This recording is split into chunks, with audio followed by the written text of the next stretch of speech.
Good to see the cars kind of turned around at least a corner from Canada and Austria. Has there made any changes that you think has kind of made the car move in this direction? No, we did a step forward. Now we have to confirm it on different layout, different weather conditions, different compounds, and so it's not the end of the story. And also the others will continue to develop and to upgrade the car. It means that it's a non-end fight and non-end development story, and we can't say that okay, that we did the job, now it's behind us and let's be relaxed. We know perfectly that it will be a challenge until the end. It must be a bit of a relief though to have found some solutions, right? Yeah, it was a good step forward, at least in terms of consistency over the weekend, because so far we were almost always able to fight for the pole position, but we were struggling a lot in the race. When Montreal and Spielberg, it was not the case at all, that we were in a good shape in the race. At least with Max was probably a bit more difficult, but we were faster than our competitors in the quali and faster than them in the race. And I think for the confidence of the team, it's also a good push. Both Carlos and Charles have been talking about how the car feels better in high-speed corners, and that's been a weakness. Are you seeing that across the data, that in all aspects of the car, it is starting to look a little bit stronger? Yeah, but the main issue in the high speed was the consistency, and I think we did a good step forward. The car is much more consistent depending on the conditions, weather, winds, and so. And for us, but mainly for them, it's much more comfortable to drive and to set up, and I think it's where we did a step forward. Great stuff, Fred. Thank you very much. Hey Mario, we've just had FP1 and a chance to test the new construction of tyres. How did they go down? I believe nothing against the expectation. Obviously FP2 is more representative for us, so I would wait for FP2 to understand the real performance and the degradation level, also to plan, to have an idea of the strategy for Sunday. But they already tested in Barcelona the new tires, and the feedback was in line with our expectation. That means no difference compared to the previous one. Great stuff. We always talk about Silverstone being very tough on the tyres. Yes. Can you just try and explain what that really means? Yeah, because Silverstone is a circuit where you don't use a lot of braking, but you have very fast corners, and they are putting a lot of lateral energy on the tires. Obviously, tires are the only part of the car touching the ground, so they have to keep the car on track, and the amount of load that we measure on the tire is huge. And also during the years it increased a lot. The reason why we decided, for example, to have a new construction, if I compare the loads here in Silverstone this year compared to last year, is plus 15%. That is a huge number in only 1 year time. Yeah, no, that's huge. Yeah, it is, and we are expecting to have this increase in 1 year, not in 3 races, so you can imagine, or 9 races anyway. I suppose that really shows the challenge that Pirelli faces year on year, doesn't it, to make sure that you can continue to deliver tyres that can cope with these new cars where the engineers always try to push the limit of what you could achieve. It's difficult because obviously we have to develop the tires during the year and then to freeze the specification for 1 year time while the teams are developing the new cars. On top of that, we have also to follow some targets, or to try to achieve some targets in terms of a certain delta lap time between compounds, a level of degradation that is not the same in all the circuits, and a request from drivers that want to push on tires in order to attack. And obviously all these elements together are difficult to achieve. We always try to do our best also when we don't have a big changes in the regulation. Every year we develop a new construction and new compounds to achieve those targets, and every year we have something new. I believe last year it was a great season with a lot of action on track, and this year as well. Obviously we have a Red Bull that is dominating the championship, but this is the story of Formula One. We had in some periods Mercedes, Ferrari, McLaren, Red Bull, and we have to accept that. They've been better in developing the cars, and this is the final result. But if you look at the back of the grid, we had a lot of action also this year in most of the races. Mike, great to see you. We've obviously had the first practice session of the Silverstone weekend. I know it's early days, but from what the drivers were saying on team radio, how did they say the car was performing? Yeah, I mean, after when you have a sprint weekend, then normally the next weekend is quite full in terms of test items. You have seen we had a rake on the car to get some aerodynamic data, and we had quite big test programs in the beginning. So we said we need to really to get all this data, check everything. And I'm quite happy that we managed to fulfill or to fill all the program. We managed to accomplish everything. So now it's about data analysis. But when you speak about drivers, they were fairly happy with the car. So no big issues. We've seen you bring upgrades to several races this year. There's some more have come to this race as well. Is that on course with how you've wanted to deliver it, and are you on course for the rest of the year to kind of deliver the plan you'd hoped for? Yeah. At one point, obviously, you will have to stop. You have to look at next year's car, but also maybe see what can you put on this year's that you can translate into next year's. Yeah. Now we are on course. We have the development plan that is being followed. We still tweak it for here or there, and then at one point we have to stop. Now, I was lucky enough to have a look around the factory yesterday. It's online and it's looking in great shape. Are you starting to see the benefits of having that building in operation? Yeah, absolutely. I mean, you have seen it yesterday, so it's really nice to be in the new headquarters now in our campus. So.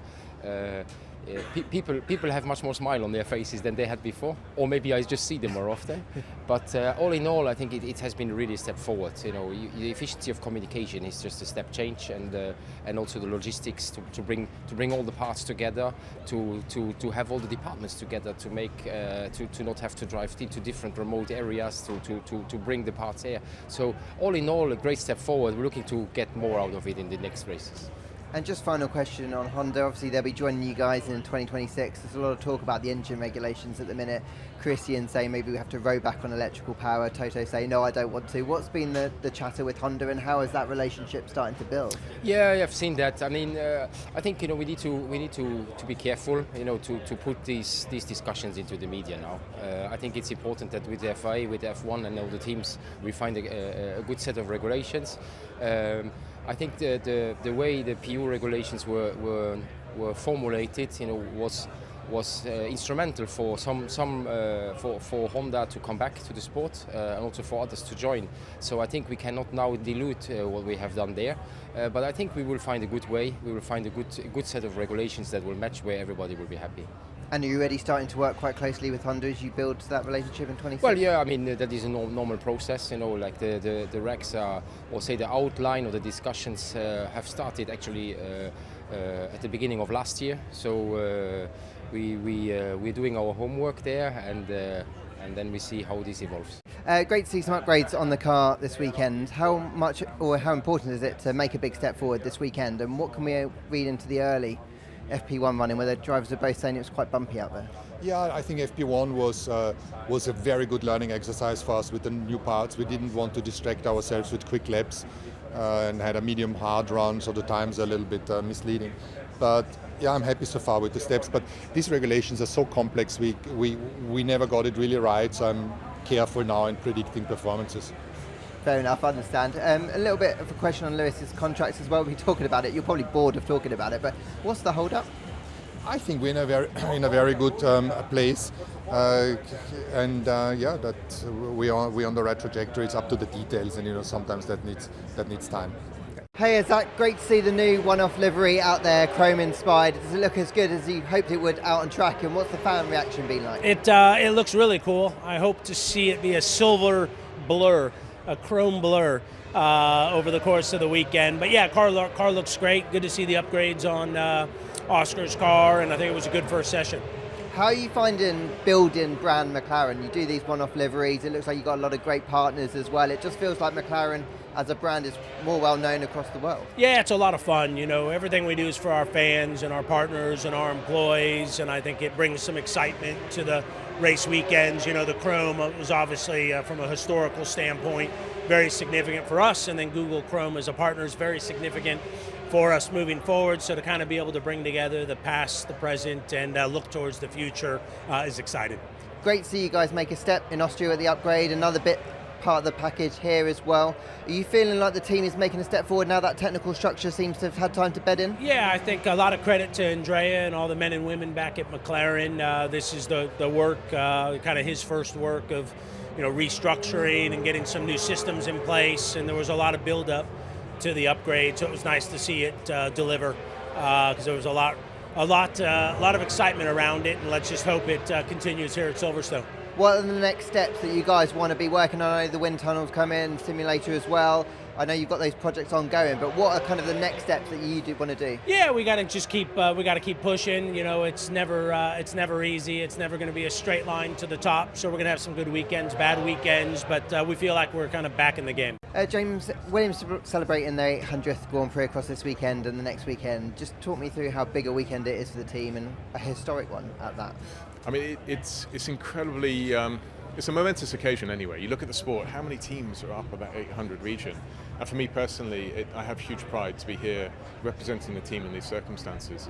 Obviously only really just through the door for a few of those races, but even so feel integrated within the organisation. For the team itself, the livery represents a nod back to Frank, a nod back to really where we started from and his journey on the way through here. And you can see the sort of English flag sort of represented within as well. We're in England, this is the home of Williams. It's where it scored its first and its 100th race win. It has huge sort of memories for the team, and it's important that we have something that represents that. This is an incredible journey, and hopefully this is the sort of beginning point of the next part of our legacy. It was great to see Alex up there in the top 3 in FP1. I know it's only FP1 and there's nothing to get excited about, but he must be pleased, and you guys must be pleased, that the car kind of felt good straight out of the box. Yeah, very pleased. I mean, I always reset a little bit from this. So if we look at Mercedes, they didn't run soft tyre. Look at Sainz, they didn't run soft tyre. And loads of people ran earlier than we did, and the track improved a lot. So when Logan did his lap, it looked good, but fell all the way back towards last. So what's encouraging, though, is Montreal, Austria, and here we have a package that is performing, and they're not similar tracks. There's a lot of straight line content, but there are some differences between those tracks, and we look to be performing at all 3 at the moment. Now, we have to capitalise on that and make sure that we still focus on scoring those valuable points, because it won't be everywhere that we're able to do that. Yeah, for sure. You mentioned Logan's lap was a good one. It just didn't quite show up on the timesheets. Big weekend, isn't it, for him around here? He's good around here in junior formulae, and it is an opportunity for him to kind of stretch his legs on a circuit that he knows. You've summed it up perfectly. He was fast here in Formula 2. He's now been in Austria and here, where he starts to exploit the package at tracks that he knows. Beginning of the year, you've just got 5 races which are so different to what he's used to. Yes, he'd been to Bahrain and he was actually semi-competitive there, but you went to a number of street tracks where you can't push the boundaries of the package. He's now back on what I would call home soil in many regards. He's comfortable. He's had Austria, where you see he made that positive confidence step, and he can build on that now.